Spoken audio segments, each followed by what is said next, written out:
Halo teman-teman semua,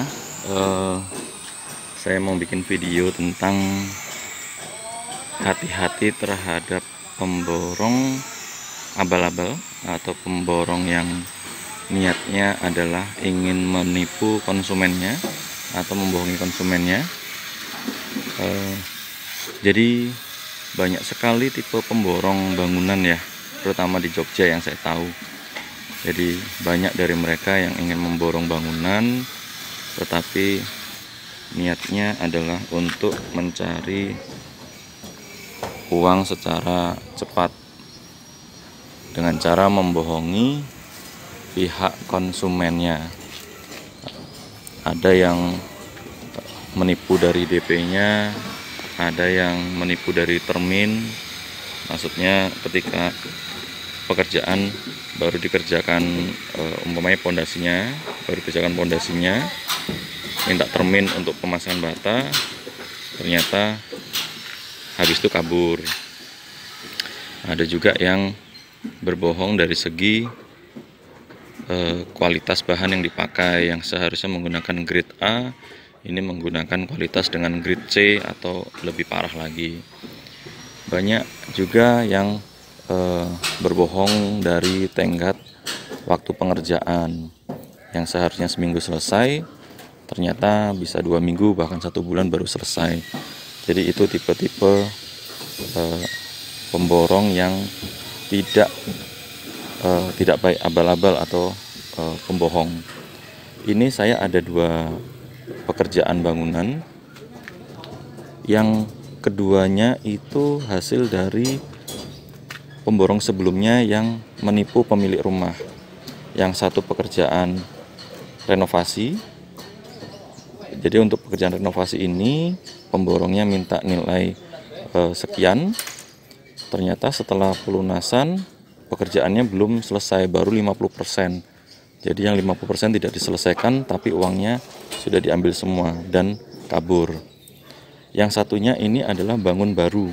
Jadi pekerjaan bangunan rumah, selesai pemasangan pondasi, dia minta termin senilai 70 juta untuk pemasangan bata. Ternyata tidak dikerjakan untuk pemasangan bata. Jadi setelah menerima uang 70 juta itu, pemborongnya pun kabur. Nah, ini dua-duanya saya yang meneruskan untuk pengerjaan bangunannya.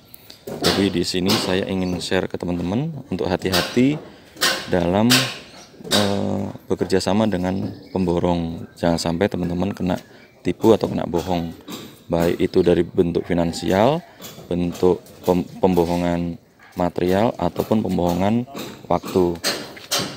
Nah, caranya adalah teman-teman harus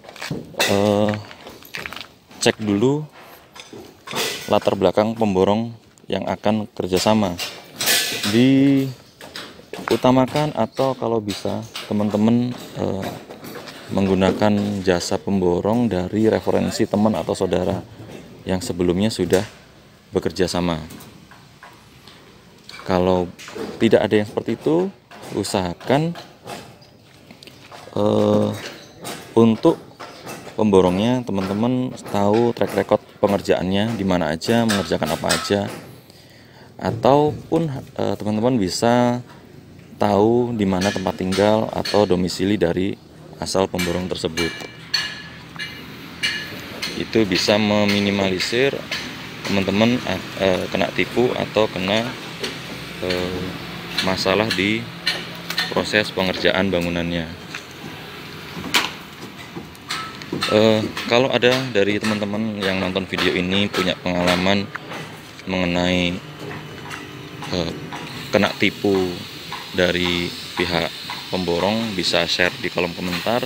Siapa tahu bisa teman-teman yang lain bisa belajar dari masalah itu, atau dari pengalaman teman-teman yang lain, biar tidak kena korban yang sama. Jadi itu ya, usahakan menggunakan jasa pemborong yang sudah ketahuan track recordnya, sudah tahu orangnya, sudah tahu hasil kerjanya, Jadi ketika nanti sudah bekerja sama, tidak berhenti di tengah jalan, tidak jadi masalah di tengah jalan, atau kecewa setelah pengerjaan. Karena namanya sudah bangunan, sudah dikerjakan. Ketika umpamanya nih ya, ini contohnya, spek utama menggunakan bata Magelang, ternyata ini menggunakan bata yang kualitasnya rendah. Nah, mau gimana kalau sudah dipasang? Kan tidak mungkin bata yang sudah terpasang akan dibongkar. Dan besi juga, besi umpamanya menggunakan spek besi 8, besi 10, besi 12 yang full, ternyata yang dipasang adalah besi ukuran banci atau ukuran kecil. Nah, kalau sudah dicor seperti ini kan tidak mungkin akan dibongkar. Ya terima hasilnya seperti itu. Ya seperti ini, yang harusnya speknya menggunakan besi ulir atau besi yang besar, ternyata dikasihnya besi yang polos. Ini kan besi ulir ya. Kualitas campuran dari cor-coran juga itu akan mempengaruhi hasil kekuatan bangunan.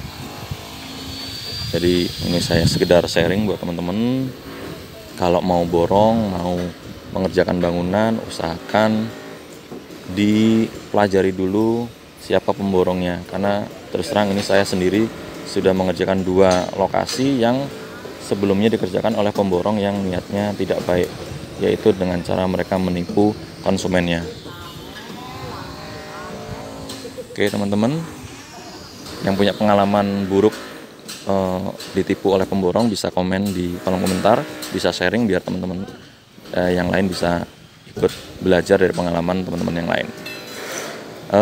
Untuk teman-teman untuk wilayah Jogja, kalau ada mau pekerjaan bangunan, apapun itu bentuk bangunan, renovasi, bangun baru, baja ringan, plafon, bisa hubungi saya di kontak saya, ada di deskripsi untuk kontaknya. Terima kasih sudah menonton. Wassalamualaikum warahmatullahi wabarakatuh.